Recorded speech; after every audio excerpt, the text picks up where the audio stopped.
Ecuador se comprometió con Estados Unidos a recibir anualmente a 300 personas de terceros países que soliciten asilo. Según el documento, el gobierno nacional se reservaría el derecho de escoger a quienes vendrían. Hay el compromiso de Washington de reducir a cero los aranceles del 15% que pesan sobre varios productos ecuatorianos. Las condiciones específicas para concretar el acuerdo de comercio recíproco seguirán en análisis al menos unos 3 meses más, según expertos. 597 ciudadanos participaron en el proceso de voto en casa. Las brigadas del Consejo Nacional Electoral llegaron con la papeleta del referéndum y consulta popular a los hogares de las personas que no pueden ir a los recintos y se inscribieron previamente. El gobierno anunció el pago del 13º sueldo a todos los servidores públicos del país y 150 empresas privadas se sumaron a la iniciativa del presidente Noboa. El secretario de Guerra de Estados Unidos, Pete Hegseth, anunció el inicio de la operación Lanza del Sur para desmantelar a las organizaciones narcoterroristas en el Mar Caribe. Lucas Campaña, el niño de 11 años que se perdió 4 días en el Cerro Puñay, fue dado de alta. Pasó el frío de la noche abrazado a un perro, que fue su compañía desde el día en que se extravió. El ecuatoriano Michael Morales disputará el combate más importante de su carrera. Si triunfa este fin de semana, peleará por el título de su categoría en la UFC. ¿Qué tal, amigos? Muy buenas noches. Viernes 14 de noviembre, a puertas de un nuevo proceso electoral. La consulta popular y referéndum de este domingo. Tenemos toda la información de cara a los comicios. Pero también les contamos que este viernes el Departamento de Seguridad Nacional de los Estados Unidos publicó en su registro federal el acuerdo alcanzado con Ecuador para el traslado de personas aisladas y refugiadas de terceros países hacia Ecuador. Según el documento, serán 300 cada año que se enviarán a nuestro país como parte de la cooperación bilateral. Hernán Higuera informa que Ecuador ha puesto 2 condiciones. Revisemos cuáles son. Aunque Ecuador no ha dicho desde cuándo ni dónde albergará cada año a 300 solicitantes de asilo en Estados Unidos, el gobierno de ese país publicó en el registro federal el acuerdo que fija procedimientos para que nuestro país empiece a recibirlos. El documento dice que las partes buscan garantizar la transferencia digna, segura y oportuna desde Estados Unidos hacia Ecuador de nacionales de terceros países que se encuentran en los Estados Unidos y que puedan solicitar protección internacional contra el retorno a su país de origen o de residencia habitual anterior. Deja claro que el Ecuador puede aceptar este acuerdo en su totalidad o en parte. Se establece, por ejemplo, que no se recibirá a niños no acompañados y que tanto Estados Unidos como Ecuador podrán elegir quiénes son las personas transferibles. El Ecuador ha pedido que no sean personas con problemas judiciales. Así lo dijo en el portal digital Altavoz el ministro John Reinberg. Se había ofrecido en su momento que gente que no tiene ningún problema con la ley, que no ha tenido problemas con la ley, que no tiene antecedentes de ningún tipo. Hoy lo hemos venido manejando ya en nuestros sistemas migratorios. Estados Unidos y Ecuador se someterán a tratados internacionales para considerar solicitudes de asilo, protección a refugiados o protección temporal. El acuerdo precisa que la implementación de transferencia de estas 300 personas estará sujeta a la disponibilidad de fondos y la capacidad técnica de cada parte. Hace 2 meses, en contacto directo, la canciller Gabriela Sommerfield dijo que este será un programa limitado con nacionalidades que el país escogerá. Y que tenga ciertas características como buen estado de salud, que no estén enfermos, etcétera, etcétera, etcétera, cubriendo lo que el Ecuador sí puede aportar en número limitado. El Ecuador se comprometió a no devolver a ninguna persona transferida por Estados Unidos. Lo pendiente es saber si empezará a recibir a las 300 personas inmediatamente o a partir del 2026.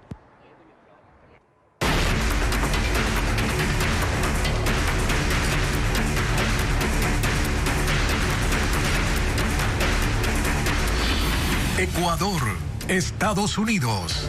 Primer paso comercial. Ecuador y Estados Unidos alcanzaron un acuerdo marco de comercio recíproco que abre la posibilidad de eliminar la sobretasa del 15% y establecer arancel cero para varios productos ecuatorianos de exportación. Sin embargo, el ministro de Producción reconoció que todavía no hay una fecha definida para la eliminación de esta sobretasa y dijo que la decisión depende ahora de la Casa Blanca, como le informa María Gabriela Carpio. El gobierno presentó el Acuerdo Marco de Comercio Recíproco con Estados Unidos como un avance en la relación entre ambos países. En entrevista con Televistazo, el ministro de Producción y Comercio Exterior, Luis Alberto Jaramillo, explicó que este no es un tratado de libre comercio, pero sí un instrumento que busca eliminar la sobretasa del 15%, que desde agosto pasado encarece gran parte de la oferta exportable del país. Lo que se está negociando ahorita es la sobretasa, o como ellos le llaman, el arancel recíproco, y es la eliminación. Estamos hablando de 15% o 0%, o sea, no hay porcentajes intermedios. Aunque el gobierno habla de un hito histórico, persisten dos incógnitas. ¿Cuándo se eliminará dicha sobretasa? ¿Y qué productos accederán finalmente al arancel cero? Pero el ministro prefirió no dar detalles. Falta muy poco para que esto se defina, ¿no? Lo importante aquí es resaltar de que se está creando un canal para nuestros productos de exportación al 0%. Nuevos productos que también están siendo tomados en cuenta, ¿no? Y productos como valor agregado, que podrían ser productos industrializados, pueden ser productos también ingredientes, por ejemplo, ¿no? Pueden ser materiales. Lo que sí precisó Jaramillo fue que esa lista ha sido ajustada en las últimas semanas y que la parte técnica del proceso ya concluyó, luego de 6 rondas de negociación que iniciaron en mayo y abarcaron 13 capítulos, como comercio digital, propiedad intelectual, seguridad, entre otros. Nosotros hemos sido muy cuidadosos, ¿no? ¿Verdad? En este caso de cumplir con la Constitución, con nuestras leyes, obviamente, ¿no? De no ceder lo que no podemos, en este caso, otorgar. Según el ministro, el acuerdo también abre la puerta a mayor inversión estadounidense en sectores estratégicos como energía e infraestructura. Sin embargo, reconoce que todavía hay decisiones que dependen de la Casa Blanca. Nos encontramos en una parte política en este momento. Y el siguiente paso sería la firma y la implementación. Sería inmediata con la firma, pero sí requiere la aprobación por parte, en este caso, de la Corte y también de la Asamblea, aquí en el caso del Ecuador. Entre los alcances adicionales, Jaramillo mencionó la reducción de aranceles en sectores clave para Estados Unidos, como maquinaria, productos sanitarios y ciertos vehículos de ese país. En ese sentido, aseguró que se tomaron medidas para proteger la industria nacional. Y el marco para un acuerdo de comercio recíproco entre Ecuador y los Estados Unidos es un paso previo para la eliminación de aranceles para productos nacionales. Se conoce, por ejemplo, que el banano y el cacao figuran entre los primeros beneficiarios, como lo informa Adriana Bermeo. Ecuador y Estados Unidos acordaron el marco para un acuerdo de comercio recíproco. Ese fue el anuncio que hizo la tarde de ayer el Gobierno Nacional y la Casa Blanca. ¿Pero qué significa esta declaración? Un marco no es un tratado, sino el paso previo, el documento que fija las reglas, los temas y bajo qué principios se tomarán las decisiones. En ese sentido, Ecuador se comprometió a reducir los aranceles en sectores clave para Estados Unidos como maquinaria, productos sanitarios, tecnología y vehículos, a cambio de que ese país elimine los aranceles recíprocos de ciertas exportaciones ecuatorianas, una tarifa que desde agosto subió a 15%. Estamos regresando a lo que estaba en vigencia anteriormente, pero a medias inclusive, porque no es para todos los productos, sino para los que hemos logrado en la negociación volver a ese status quo del 0%. Ahora, eso es mejor que nada. El exministro de la Producción, Comercio Exterior e Inversiones, Daniel Legarda, explica que para que se concrete y ejecute el acuerdo, lo que está pendiente es definir anexos y protocolos de cada capítulo, que en términos prácticos son los productos que se van a beneficiar de la eliminación de aranceles. Es difícil poder dar un tiempo exacto porque no tenemos la información completa. Estimo que podría darse entre 3 a 4 meses para que esto pueda estar plenamente vigente. Se conoce que los productos que se podrían beneficiar de inicio de la eliminación de aranceles recíprocos son el banano y el cacao, porque no hay esa producción en Estados Unidos. Hay otros productos sensibles como cárnicos y algunos lácteos y cereales que requieren de mayor análisis para no afectar al mercado local de ninguno de los dos países.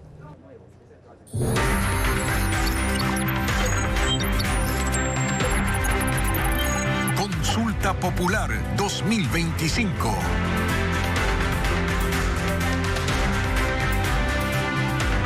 $597 beneficiarios participaron en la segunda jornada anticipada de referéndum y consulta popular 2025 en el proceso denominado Voto en Casa. Además, el CNE implementará para este domingo más de 4.400 mesas de atención preferente para poder facilitar la participación de las personas con discapacidad visual mediante plantillas braille. Informa Vanessa Robles. Ya son 3 las veces en que Walter ha logrado votar gracias a esta modalidad. Él, que era taxista, perdió la vista hace 7 años en un accidente de tránsito. Vive en la comunidad Guayabal, en Montecristi, provincia de Manabí, y hoy fue uno de los primeros en responder a las 4 preguntas de la consulta. No me puedo andar movilizando mucho y es un trabajo para mi familia. En Manabí hay 85 inscritos para el voto en casa. Es la provincia donde existen más beneficiarios. En Guayas hay 47, tanto de Milagro como de Guayaquil. De esta última ciudad es Don Humberto. Tiene 95 años y desde 2013, que se implementó esta forma de votación inclusiva, ha participado en todas. En el asilo Cristo Rey, en el centro de Cuenca, sufragaron 8 adultos mayores de entre 73 a 87 años. Todos fueron asistidos. La ruta móvil también visitó los cantones Santa Isabel y Gualaceo, provincia de La Suay, donde hubo 42 electores previamente. En todas las provincias hay personas habilitadas para votar, mayores a 50 años con el 75% de discapacidad física o más. Para quienes se han habilitado 115 rutas por donde se han desplazado estas 174 juntas receptoras del voto móvil en Ecuador. En esta logística hay 357 policías, 378 militares y 551 miembros de las juntas receptoras del voto para 326 hombres y 271 mujeres a escala nacional. Son 597 personas que votaron gracias a esta modalidad. El proceso inclusivo se desarrolló con la presencia de observadores electorales nacionales e internacionales. La distribución del material electoral para el domingo está por terminar. Hoy se enviaron los kits a cantones y zonas rurales de Pichincha. Ahora, la zona urbana de Quito será el último lugar al que se van a distribuir estos paquetes. Son los últimos paquetes que aún permanecen en la empresa integradora del material electoral en el norte de Quito. Corresponden a la zona urbana de la capital y serán entregados a sus respectivos recintos mañana. El resto fue distribuido ya. Y este viernes los camiones viajan rumbo a los cantones más alejados de Pichincha, como Pedro Vicente Maldonado, Puerto Quito y Los Bancos. El paquete electoral, ahí están las fundas, los documentos electorales, a veces el padrón, las actas de instalación, las actas de escrutinio, los borradores, tenemos los desferros, las cintas adhesivas. Además de este kit, se envía una urna y 2 biombos por mesa. Cada paquete tiene un chip que permite su identificación y ubicación. Salen en camiones y bajo la custodia de las Fuerzas Armadas. Van a los recintos, pernoctan ahí con custodia militar y se entregarán el día domingo a los miembros de las juntas receptoras del voto. El trabajo de las Fuerzas Armadas no concluye ahí. Son los custodios del material electoral incluso después del escrutinio, cuando se lo transporte a las delegaciones provinciales electorales. Las Fuerzas Armadas y la policía movilizaron 118.000 efectivos para garantizar la seguridad antes, durante y después de la consulta popular de este domingo. El control se ejecutará dentro y fuera de los recintos electorales para prevenir incidentes violentos. Paul Romero con más detalles de estos controles. Toda la fuerza pública se movilizará este domingo para controlar la seguridad de la consulta popular y referéndum. Las Fuerzas Armadas desplegaron progresivamente desde el lunes 61.500 efectivos entre oficiales, soldados, conscriptos y reservistas para la inspección, reconocimiento e instalación de los 4.364 recintos electorales a escala nacional. Los militares son responsables del traslado y cadena de custodia del material electoral y la seguridad interna de los recintos antes, durante y después del proceso electoral. La Dirección de Movilización del Comando Conjunto convocó a cerca de 6.000 reservistas para garantizar el control y seguridad de las juntas receptoras del voto. Incrementó el personal de inteligencia en jurisdicciones consideradas de alto riesgo de Esmeraldas, Manabí, Guayas, Los Ríos, El Oro.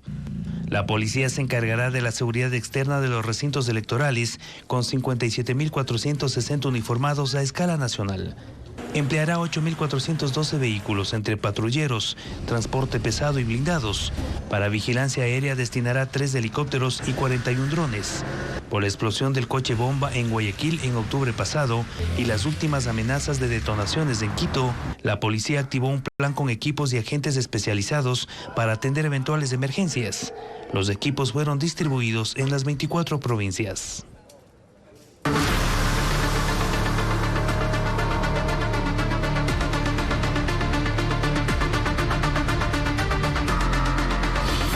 Trump Maduro. El Caribe se calienta. Estados Unidos anuncia el inicio de la operación denominada Lanza del Sur con el objetivo de desmantelar a las organizaciones narcoterroristas en el hemisferio occidental. Por lo pronto, no hay acciones adicionales a los ataques contra lanchas con drogas en el Caribe y el Pacífico Central. Mientras que Nicolás Maduro, designado como líder del Cártel de los Soles, dice que no quiere una guerra en Venezuela. El narcotráfico en América Latina está una vez más en la mira de los Estados Unidos, ahora con el anuncio del inicio formal de la operación Lanza del Sur. El secretario de Guerra, Pete Hegseth, declaró: esta misión defiende nuestra patria, expulsa a los narcoterroristas en nuestro hemisferio y nos protege de las drogas que están matando a nuestra gente. De paso, habla de proteger a todo el hemisferio occidental, al que se refiere como su vecindario. El presidente Donald Trump ha ordenado esta operación y las decenas de naves militares de Estados Unidos en el Caribe, incluido el portaaviones Gerald Ford, son parte del despliegue para la erradicación de redes de narcoterrorismo.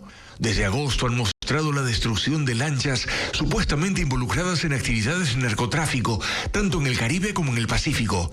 La más reciente, el 10 de noviembre, y han anunciado la muerte de unas 75 personas, tripulantes de esas embarcaciones. La cadena de noticias CNN, citando sus fuentes, señala que Donald Trump fue informado esta semana sobre opciones para una operación militar en Venezuela, pero que Trump no ha decidido aún cómo proceder. Antes, el mismo presidente dijo que había autorizado ya operaciones encubiertas de la CIA. Nicolás Maduro siente cada vez más la presión estadounidense y esta mañana movilizó a miles de personas, especialmente integrantes de las ramas jóvenes del Partido Socialista, en una manifestación de apoyo. Maduro dice que quiere la paz y no guerras como las de Medio Oriente. Unirnos por la paz del continente, no a más guerras eternas, ¿Tiene un mensaje no a más guerras injustas, no a más Libia, no más Afganistán. ¿Tiene un mensaje para el presidente Trump? ¿Tiene un mensaje para el presidente Trump? Mira, mi mensaje es Yes, peace. Pero también Maduro anunció esta semana la movilización masiva de tropas para enfrentar algún intento de agresión. Teme que las acciones estadounidenses tengan como fin provocar un cambio de régimen en Venezuela. La oposición, por su parte, dice que se viven horas decisivas.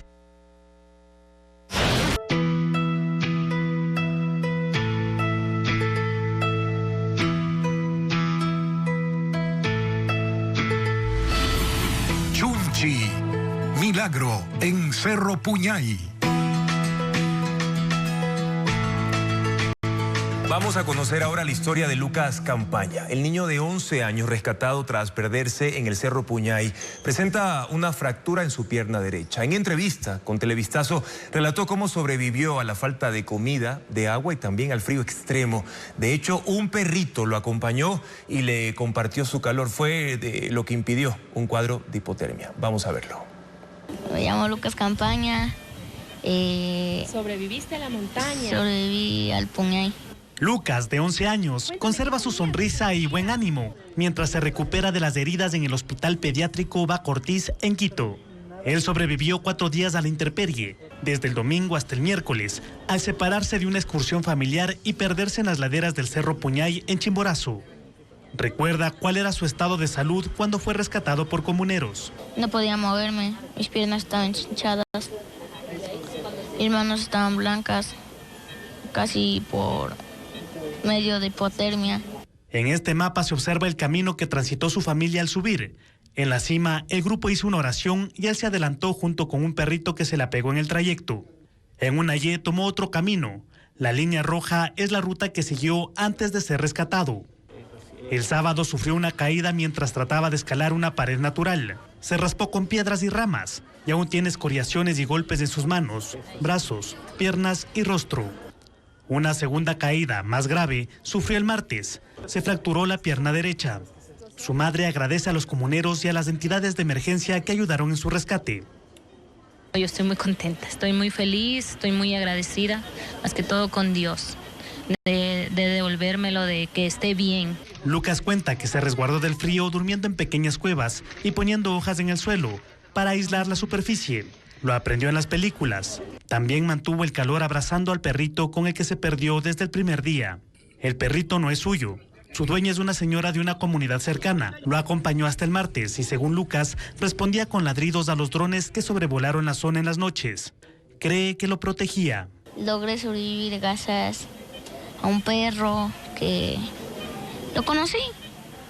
Se apegó mucho a mí. Y cuando yo me fui adelantando, siempre, no sabía si me seguía, pero sí me siguió. Creo que era un ángel mandado de Dios.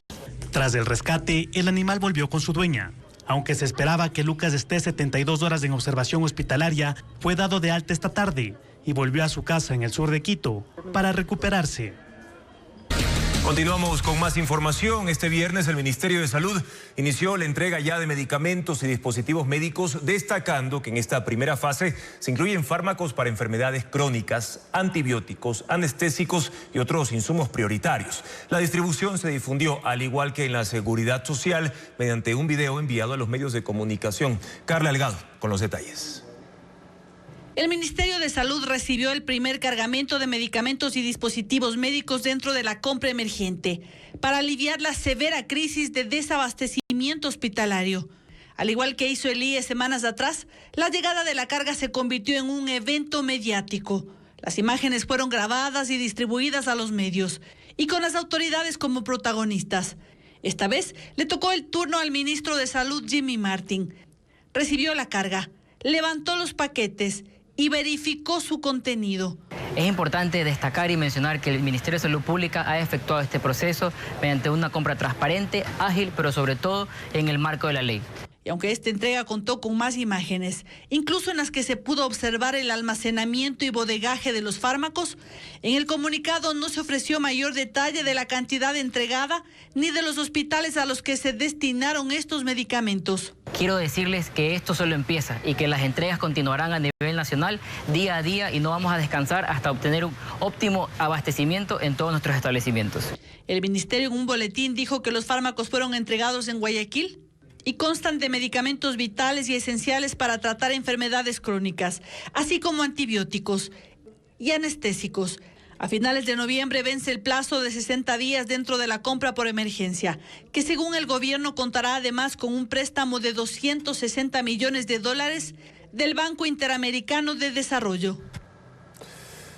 Y mientras tanto, la Seguridad Social busca modernizar su sistema de salud mediante una plataforma tecnológica que garantice transparencia en la gestión de citas, medicamentos y otros servicios. Así lo aseguró el presidente del Consejo Directivo del Instituto Ecuatoriano de Seguridad Social, Edgar Lama. Veamos.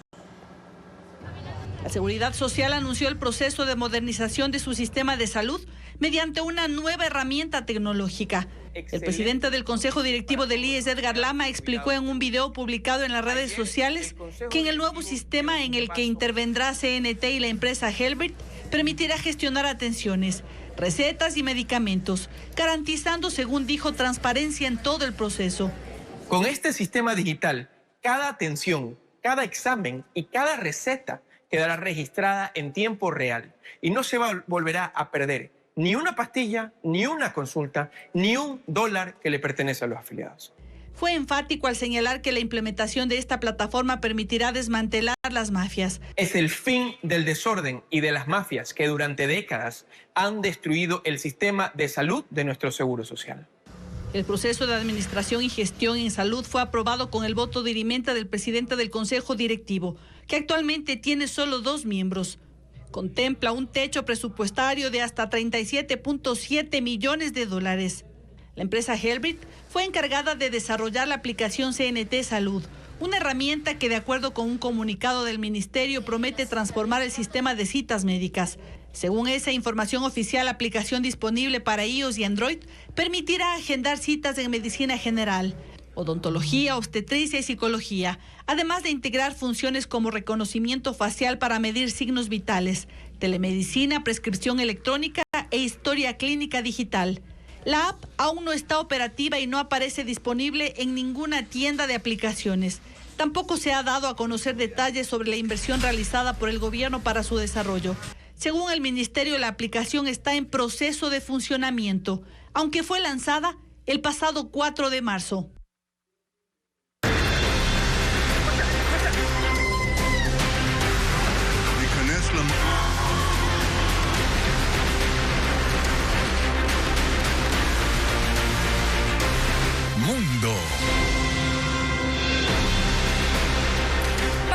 niega que Estados Unidos use su territorio para planear un ataque contra Venezuela.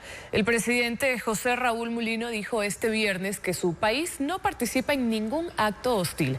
Aclaró que los ejercicios militares estadounidenses en las costas y selva panameña corresponden a acuerdos bilaterales.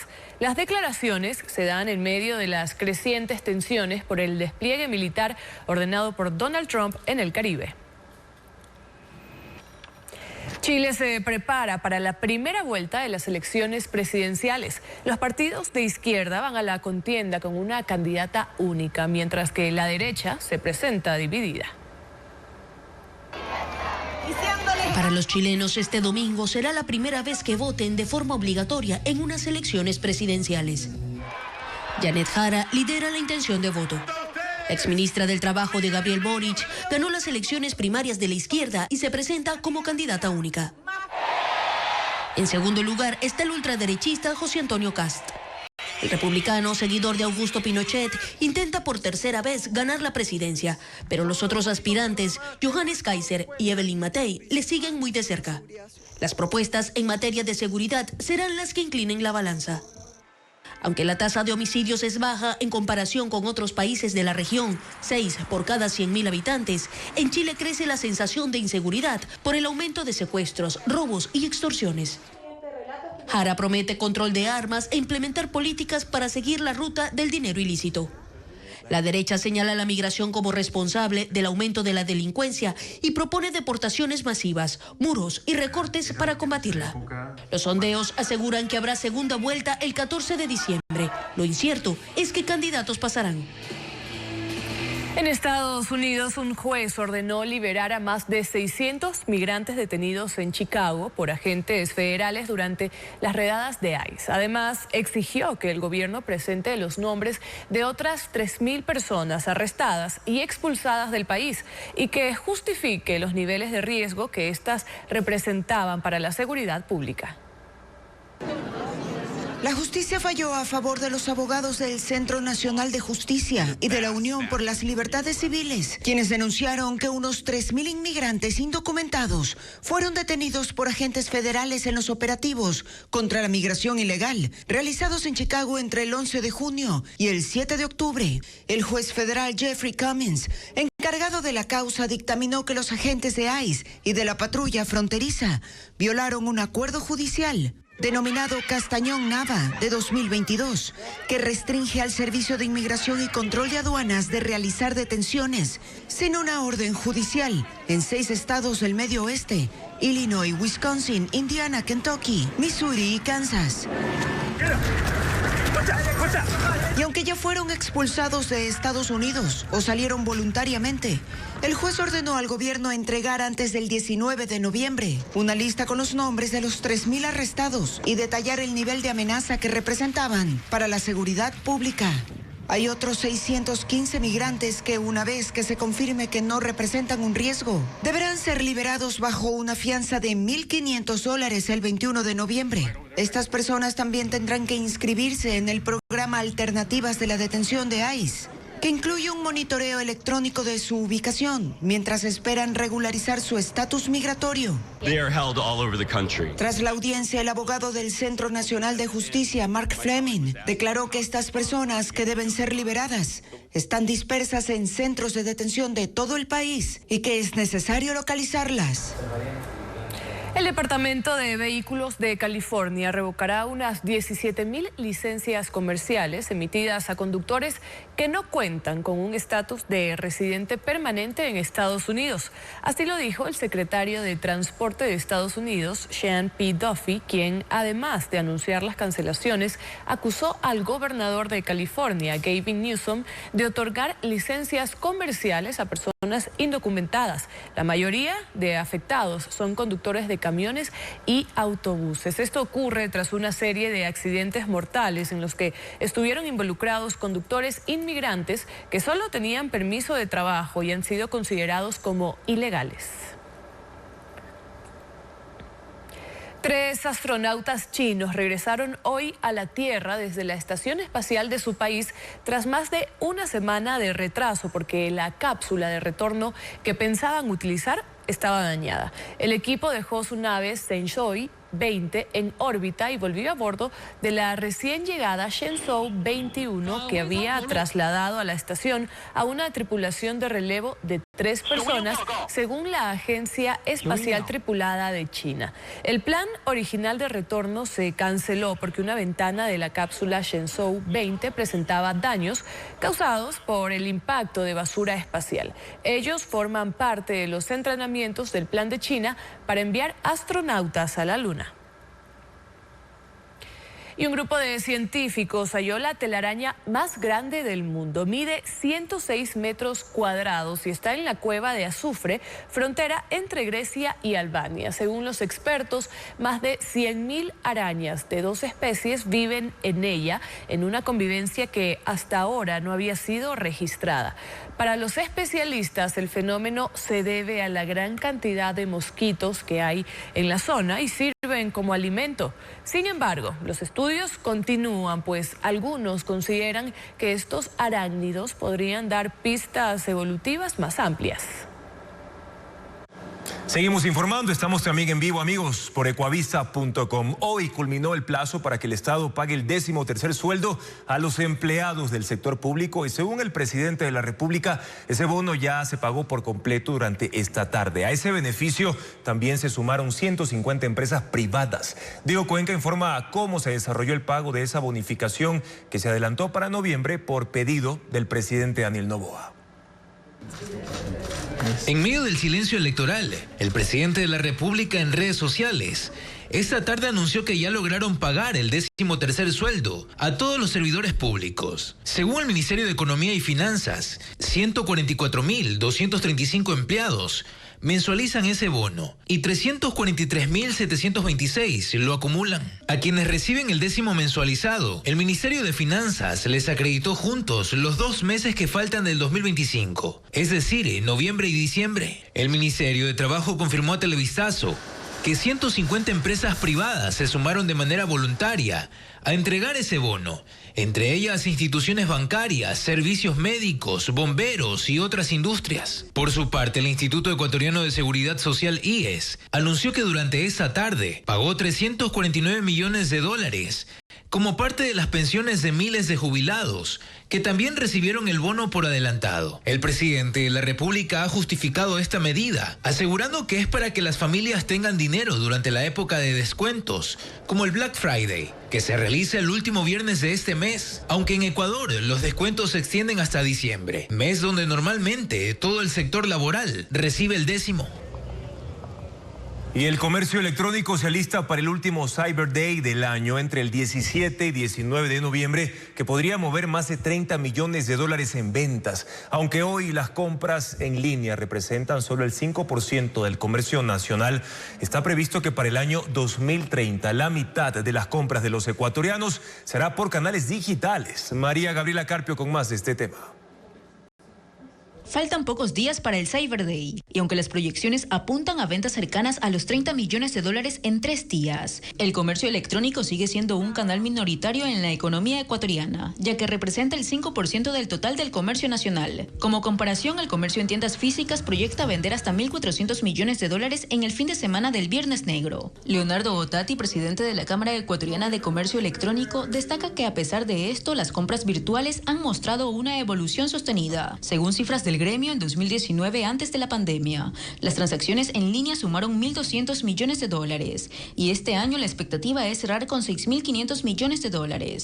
O sea que hemos crecido más de 5 veces, lo cual es sumamente importante.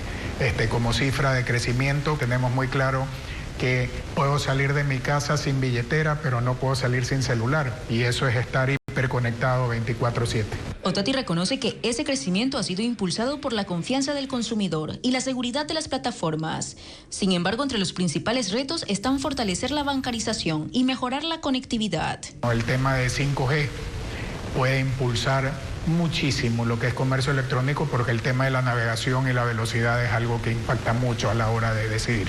Por eso estima que a futuro el panorama mejore a nivel regional. Las grandes marcas de tarjetas de crédito en el mundo estiman que para el 2030 el 50% de las transacciones en Latinoamérica van a ser no presentes, lo cual significa que tenemos muchísimo por crecer. El Cyber Day, organizado por la Cámara de Comercio Electrónico, se desarrollará del lunes 17 al miércoles 19 de noviembre y contará con la participación de 40 marcas que ofrecerán promociones en 11 categorías como electrodomésticos, tecnología, moda, belleza y turismo. La Fiscalía solicitó fecha para la audiencia de formulación de cargos contra el ex juez nacional David Hacho tras la denuncia de una exfuncionaria por presunto acoso sexual. Hacho calificó este caso como una persecución por evitar presiones en sus decisiones judiciales. Fabiola Santana con más detalles. El ex juez de la Corte Nacional de Justicia, David Hacho, será procesado penalmente. La decisión la tomó la Fiscalía 5 meses después de conocer e investigar la denuncia de acoso sexual de una exfuncionaria del despacho del ex magistrado. La Fiscalía pidió a la Corte Nacional fecha para la audiencia donde se le formulará cargos por el delito que, según el Código Integral Penal, se sanciona con cárcel de 1 a 3 años a la persona que solicite algún acto de naturaleza sexual para sí o para un tercero, prevaliéndose de su situación de autoridad laboral, con la amenaza de causar a la víctima o a un tercero un mal relacionado con las legítimas expectativas que pueda tener en el ámbito de dicha relación. La audiencia será reservada por ser un delito sexual. En ella la Fiscalía expondrá los elementos que recabó durante la investigación. Uno de ellos es el testimonio anticipado bajo juramento de la denunciante. En la diligencia se conocerá si la fiscal pide prisión preventiva del magistrado u otra medida cautelar. Hacho estuvo en funciones en la Corte Nacional de Justicia hasta el viernes pasado. Ese día el Pleno del Consejo de la Judicatura resolvió su destitución. Él atribuye el caso a una persecución por no permitir que se incida en decisiones jurisdiccionales. Desde hace más de 2 meses, cuando se detectó un posible brote del hongo Fusarium raza 4 tropical en una bananera de Santa Rosa, ya se han derribado más de 3.000 matas de banano en 2 hectáreas. 50 técnicos de agrocalidad mantienen estrictas medidas de bioseguridad en la zona, pero los bananeros aún están a la espera de los resultados de la contramuestra enviada a un laboratorio de Sudáfrica. Hace 2 meses se sospecha que el hongo Fusarium raza 4 tropical está presente en el país, específicamente en una bananera de Santa Rosa, provincia de El Oro. Desde entonces la alerta se mantiene encendida. Más de 3.000 matas de banano fueron eliminadas como parte de las medidas de contención.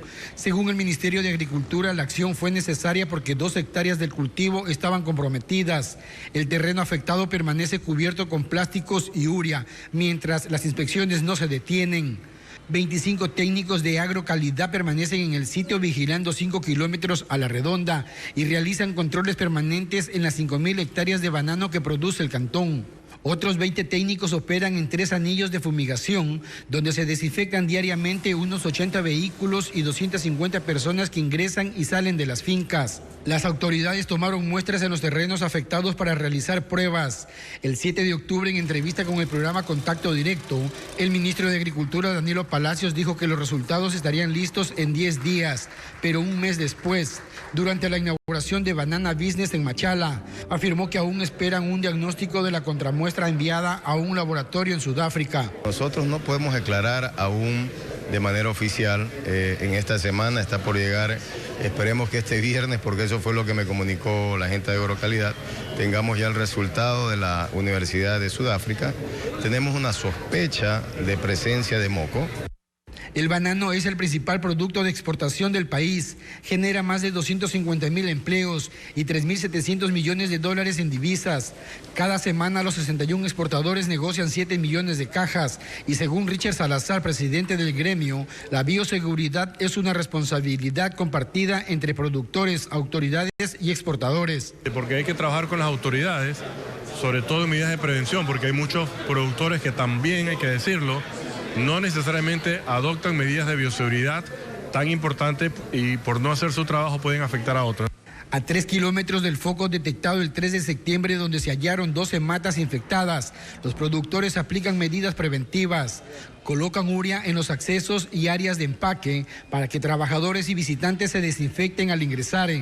Mientras tanto, los 3.400 productores bananeros de El Oro, que cultivan más de 40.000 hectáreas, siguen esperando los resultados oficiales. Una espera que mantiene en vilo al sector que sostiene la economía agrícola del país.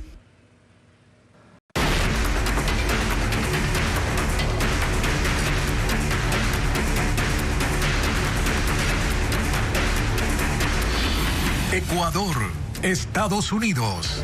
Primer paso comercial.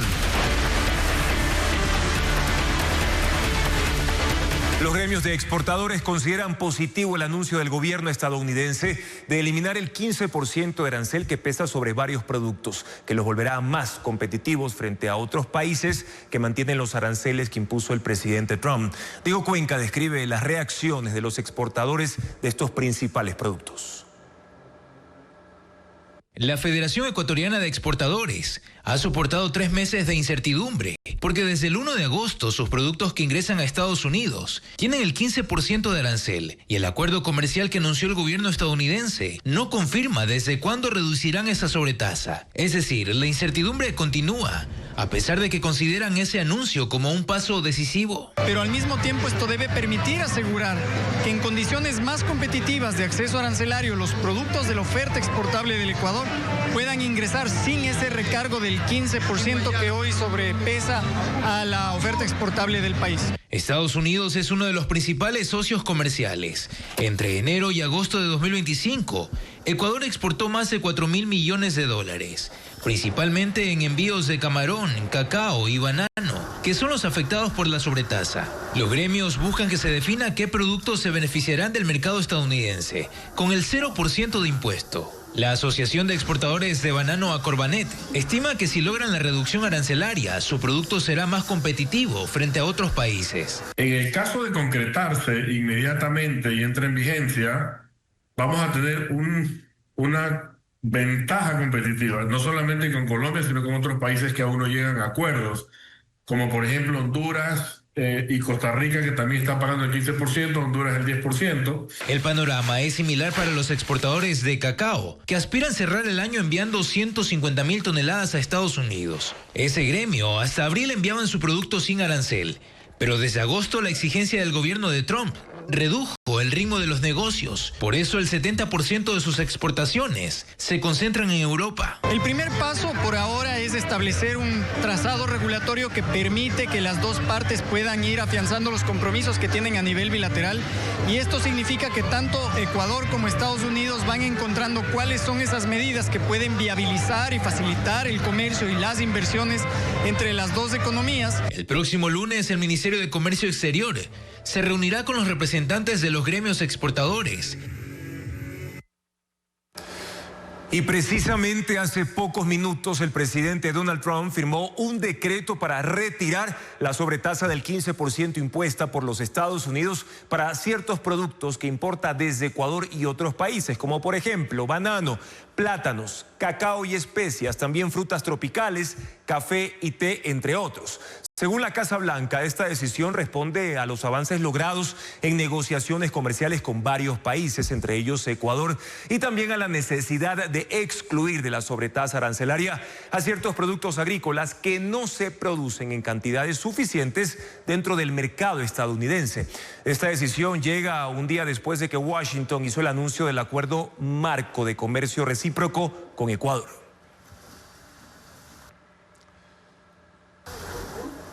Y les contamos también que Ecuador inició la negociación de un acuerdo para facilitar inversiones con la Unión Europea. Se trata de un instrumento que promueve la cooperación público-privada y simplifica trámites y procesos. Según el gobierno, el convenio se suscribirá el próximo año. Adriana Bermeo con el informe. El Consejo Europeo autorizó el inicio de las negociaciones de un acuerdo de facilitación de inversiones con Ecuador. Se trata de un instrumento que hace más simple y seguro el proceso de invertir entre dos países, reduce y simplifica trámites, crea mecanismos de coordinación entre instituciones públicas y el sector privado, establece sistemas de diálogo entre gobiernos y fija métodos para resolver problemas sin comprometer a los países en arbitrajes internacionales. La Unión Europea es uno de los principales socios comerciales de Ecuador. La balanza de exportaciones es favorable para el país con 2.511 millones de dólares. Es 23% más que en el 2024. Y si bien está vigente un acuerdo comercial, no contempla un capítulo de inversiones. La Cancillería informó que la Unión Europea tomó esta decisión porque la inversión en Ecuador aumentó de 7.100 millones de euros en 2022 a 8.200 millones de euros en 2023. El gobierno no ha precisado el monto del impacto económico de este acuerdo, pero ha dicho que concluirá en 2026.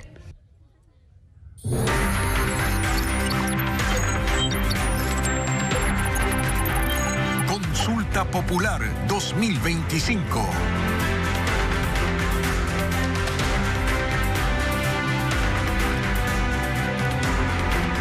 Hoy arrancó la ley seca en Ecuador por la jornada electoral que se llevará a cabo este domingo 16 de noviembre. Mucha atención porque no se podrá consumir, vender o distribuir bebidas alcohólicas hasta 12 horas después del cierre del sufragio, es decir, hasta el mediodía del lunes 17 de noviembre. Las personas que infrinjan la ley seca serán multadas con el 50% del salario básico unificado. Estamos hablando de $235. Las autoridades electorales esperan que desde las 6:30 de la tarde de este domingo ingresen ya las primeras actas al sistema y tener una tendencia del resultado cerca de las 10 de la noche. Patricio Díaz explica cómo se hará el conteo de votos y su consolidación para conocer si el sí o el no ganaron. El conteo de votos empieza a partir de las 5 de la tarde del domingo cuando se cierren las urnas. Los miembros de mesa deberán llenar 4 actas con los resultados, una por cada pregunta. Un policía lleva esa acta a un centro de digitalización, que en la mayoría de los casos está en el mismo recinto. Ahí se la escanea para ingresarla al sistema. Esa información pasa al centro principal de datos, donde es almacenada, y luego la recoge el centro de procesamiento electoral, en el que digitadores validan los resultados que recogió el sistema. Validan y transcriben sin saber para qué candidato, para qué dignidad, provincia, cantón y parroquia están transformando las imágenes de los votos en actas. Solo después de esa verificación, los resultados son publicados tanto en la web como en la app del CNE. Y son visibles también las actas escaneadas, que pasan a un repositorio para la revisión de las organizaciones políticas. Todo eso se transmite mediante enlaces encriptados. Según el CNE, este proceso tiene varias seguridades que impiden que sea vulnerado. Una de ellas se cumplió este jueves, cuando se selló el sistema informático. Esto implica que se le dio un código especial conocido como hash. Es como la huella dactilar del sistema. Si es que se hiciera un solo cambio, estaría reflejado. El recorrido de la información del escrutinio, desde el escaneo de actas hasta su publicación, tiene otro código que identifica por dónde pasó, cuándo y cada acceso. Se lo conoce como blockchain. Este sábado se encerrará el sistema para el voto en el exterior y el domingo se realizará el mismo proceso para el escrutinio en el país. El Consejo Electoral espera que las primeras actas puedan ingresar al sistema y ser visibles en la web y la app de la institución entre las 6:30 y 7 de la noche del domingo. Prefieren no establecer una hora en la que se pueda marcar una tendencia, pero consideran que sería cerca de las 10 de la noche. Y este domingo habrá otro proceso electoral en la provincia de Esmeraldas adicional al de la consulta popular y referéndum. Habitantes del norte de Esmeraldas deberán responder en las urnas si están de acuerdo con que 12 parroquias se conviertan en un nuevo cantón, Borbón. La consulta busca resolver las dificultades de administración en uno de los territorios más extensos de la provincia y abrir la posibilidad de que la población que lleva ese nombre se convierta en el 8º cantón de Esmeraldas. El 16 de noviembre, Borbón decidirá su futuro en las urnas, junto con los habitantes de otras 11 parroquias del norte de Esmeraldas. Deberán responder una pregunta que podría cambiar el mapa de la provincia. ¿Está usted de acuerdo con la creación del Cantón Borbón en la provincia de Esmeraldas, que será conformado con el territorio de las actuales parroquias rurales Anchayacu, Atahualpa, Borbón, Luis Vargas Torres, Maldonado, San Francisco de Ónsole, Santo Domingo de Ónsole, Selva Alegre, Telembí, Colón Eloy del María, San José de Cayapas y Timbiré, y que tendrá como sede administrativa a la localidad de Borbón? En caso de ganar el sí, este nuevo territorio se desprenderá de Eloy Alfaro, que con 16 parroquias y una extensión de 4.480 kilómetros cuadrados, es hoy el cantón más grande de Esmeraldas. Por su tamaño y las dificultades para atender a todas las comunidades, los habitantes de la parroquia Borbón impulsan esta reorganización desde hace más de 3 décadas. Borbón, aproximadamente desde hace 15 años, tomó su crecimiento, tanto poblacional como comercial. Y eso conllevó pues a que ya el municipio de Eloy Alfaro, como que su hijo creció demasiado y no le abasteció ya para atenderlo. Si el sí gana, el nuevo Cantón Borbón tendría 12 parroquias atravesadas por los ríos Ónsole, Santiago y Cayapas, donde también se encuentra la Reserva Ecológica Cotacachi-Cayapas. Y Eloy Alfaro, en cambio, se quedaría con 4 parroquias y la Reserva Ecológica Manglares-Cayapas-Mataje. Según datos del INEC, el territorio propuesto para el nuevo cantón agruparía cerca de 34.160 personas. Son alrededor de 9.500 familias, de las cuales el 85.7% vive en condiciones de pobreza. Solo 7.906 viviendas tienen acceso a energía eléctrica, 2.713 a agua por red pública y 825 a alcantarillado. Otros datos revelan que el 14% de su población, unas 4.787 personas, nunca ha asistido a un centro de enseñanza formal. En cuanto al trabajo, de las 8.708 personas mayores de 15 años que integran la fuerza laboral, 2.184 están desempleadas. Las principales actividades económicas son el cultivo de cacao y la producción de aceite de palma africana, además de la ganadería, la extracción de madera y la recolección de cangrejos. En total, 27.137 electores deberán pronunciarse en las urnas para definir si Borbón se convierte en el 8º cantón de Esmeraldas. Cambiamos de tema ahora para contarles que una embarcación atunera chocó contra un puente basculante en el sur de Guayaquil. La embarcación no tenía permiso de zarpe. Merlin Ochoa con más detalles de lo ocurrido. Minutos antes de las 5 de la tarde de ayer, esta embarcación atunera de 1.100 toneladas y 63 metros de largo se estrelló contra este puente peatonal basculante en el sur de Guayaquil. El golpe arrancó barandas, viró postes y hoy obligó a cerrar el acceso a turistas. La nave no tenía permiso de zarpe, había salido de un muelle cercano. Se dirigía a un astillero, pero al poco tiempo de partir terminó incrustada en la estructura. A las 21 horas con 40 minutos se inició la maniobra por medio de 2 remolcadores para retirarlo del puente. En la zona que es estratégica para la navegación se han registrado 5 accidentes desde el 2021, incluido el impacto de un buque de la Marina de Brasil. Por lo general son los capitanes los que se sancionan. Podría ir desde 1 hasta 10 salarios mínimos vitales cuando no hay contaminación, y cuando hay contaminación esto se quintuplica. El puente peatonal basculante que conecta Guayaquil con la isla Santay está ubicado en el sector de la calle El Oro y La Ría, frente al río Guayas y muy cerca del Malecón 2000. Cada día atraviesan un promedio de 30 embarcaciones entre lanchas de pasajeros, carga y turismo. El puente fue construido en el 2014 y ahora luce abandonado. Una compuerta abre a medias, la otra apenas funciona y bajo la estructura el deterioro es alarmante.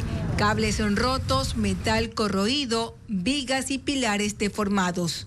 Como parte del procedimiento, la Armada envió a los peritos hasta el puente para tratar de determinar en qué condiciones ocurrió el accidente, mientras se abrió un expediente para investigar por qué el buque zarpó sin permiso. La autoridad marítima levanta por ahora la primera reconstrucción de los hechos para establecer los daños que podrían derivar en sanciones. ¿Quién tiene a cargo el mantenimiento del puente? Ninguna autoridad parece querer hacerse responsable. Televistazo consultó al Ministerio de Ambiente, a Astinave y a la Prefectura del Guayas. Todos afirman que el tema no es de su responsabilidad. Intermitencias en el sistema informático de la ANT afecta a trámites vehiculares en varias ciudades, a pesar de que la Agencia Nacional de Tránsito asegura que su sistema fue restablecido. En la Policía Judicial y entidades municipales persisten las caídas y bloqueos que impiden matricular, liberar vehículos o también emitir certificados. Las quejas se multiplican, sobre todo en Guayaquil, Quito y Cuenca. Veamos. PJ, no hay sistema ya desde el 30 de octubre. Estas imágenes que circulan en redes sociales muestran a decenas de personas aglomeradas frente a las instalaciones de la Policía Judicial en el oeste de Guayaquil. Los ciudadanos llevan días intentando realizar trámites o retirar sus vehículos, pero no reciben atención porque el sistema permanece caído desde hace 3 semanas. Fuentes de la Policía Judicial confirmaron a Televistazo que existen intermitencias en los trámites de liberación de vehículos retenidos en los patios de la PJ y en las devoluciones de automotores y evidencias. Todo esto, aseguran, está relacionado con problemas en la plataforma de la Agencia Nacional de Tránsito, ANT. La situación se replica en la Agencia de Tránsito y Movilidad, ATM de Guayaquil. En un comunicado publicado el martes, la ATM informó que debido a las fallas de la plataforma de la ANT, quedaron temporalmente inhabilitados servicios como emisión y duplicado de matrículas, bloqueos y desbloqueos de vehículos, certificados únicos vehiculares, entre otros. La ANT difundió el martes un comunicado asegurando que su sistema Axis 4.0 había sido restablecido y que sus servicios operaban con normalidad a escala nacional. Hasta el jueves había extensas filas de usuarios en la matriz en Quito porque el sistema impedía renovar las licencias o acceder a certificados. La Agencia Metropolitana de Tránsito de Quito, AMT, dijo que trámites urgentes como bloqueos de vehículos por robo también están paralizados. Las intermitencias también provocaron problemas en Cuenca. La empresa pública de movilidad informó que los servicios de matriculación y la obtención de turnos para la revisión técnica vehicular también están afectados. Las quejas continúan en varias ciudades. Mamá Choclo es el concierto teatral que llega desde Chile para presentarse en el Teatro Patio de Comida este fin de semana. Mientras, en Loja continúa el Festival de Artes Vivas con invitados internacionales. Diana León con la agenda de fin de semana.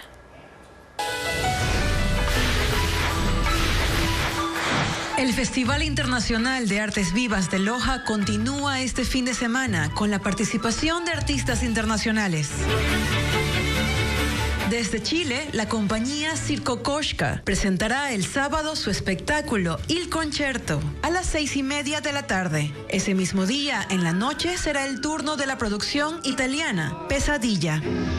Mientras, el domingo, los asistentes podrán disfrutar de las nuevas buenas Titiri Pastorela del grupo Teteutzin Artes Vivas.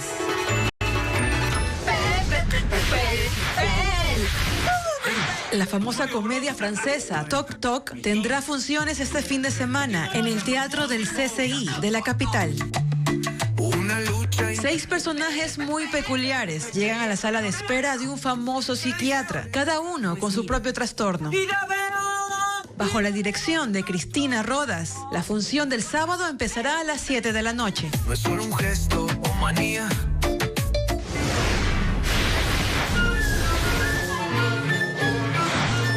Con un repertorio de suspenso, la Orquesta Victoria presentará el recital Pesadilla Sinfónica. Los temas de Tiburón, El Resplandor, Halloween, Psicosis, entre otros, sonarán en esta puesta en escena que promete estremecer al público con sus arreglos. Bajo la dirección de Iván Acosta, la presentación arrancará a las 6 de la tarde.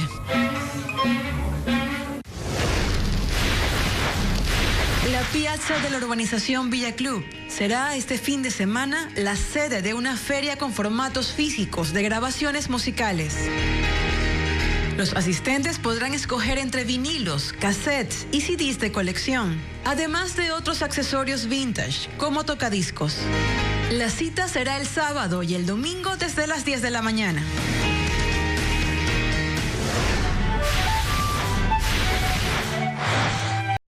La historia que les vamos a contar no sabemos con certeza cuándo ocurrió. La compañía Imaginaria llega desde Chile para presentar en la capital su concierto teatral, Mamá Choclo. La historia invita a reflexionar sobre nuestras raíces y la relación con la tierra. Las funciones serán en el Teatro Patio de Comedias, desde las 6 de la tarde. Por un río largo Andes navegó.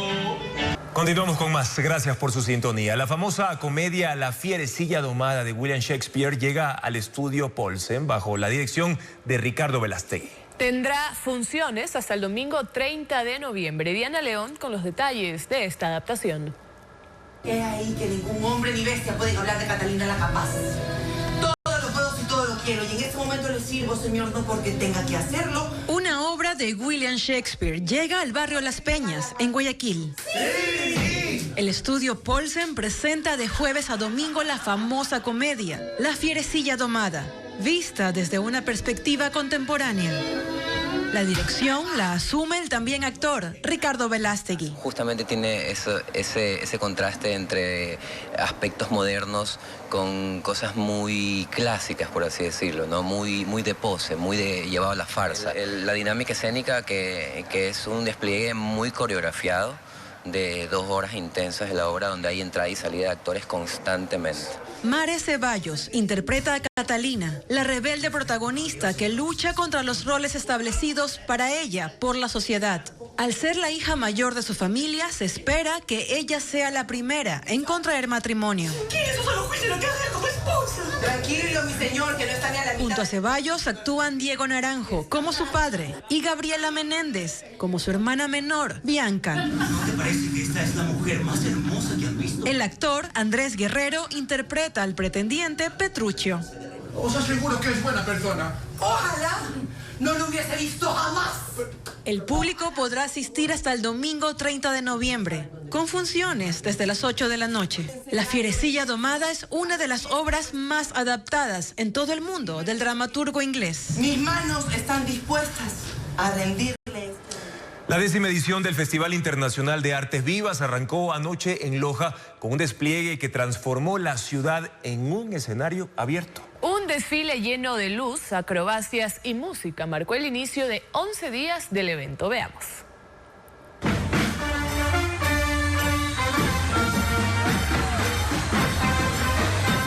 La Noche Lojana abrió su 10ª edición del Festival Internacional de Artes Vivas con el desfile 10 Memorias del Festival, una puesta en escena que convirtió las calles del centro histórico en un corredor de luz, acrobacias y música. Coreografías aéreas, malabaristas, comparsas y escenas teatrales animaron el paso de más de 50 instituciones, acompañadas por 25 carros alegóricos. Entre trajes con luces y jóvenes danzantes, avanzaba Alforjita, el personaje de este año, un guiño a los hitos que han marcado la última década de este encuentro cultural. Lo que llevamos trabajando y haciendo durante mucho tiempo, que es equilibrio, que es arte, que es balance, que es trabajo del cuerpo. Fueron 3 horas de espectáculo continuo. También hubo un concierto a cargo de Flamenco 593 y Eptea Danza, acompañados por la Orquesta Sinfónica de Guayaquil. Tuvieron una presentación integrada y potente.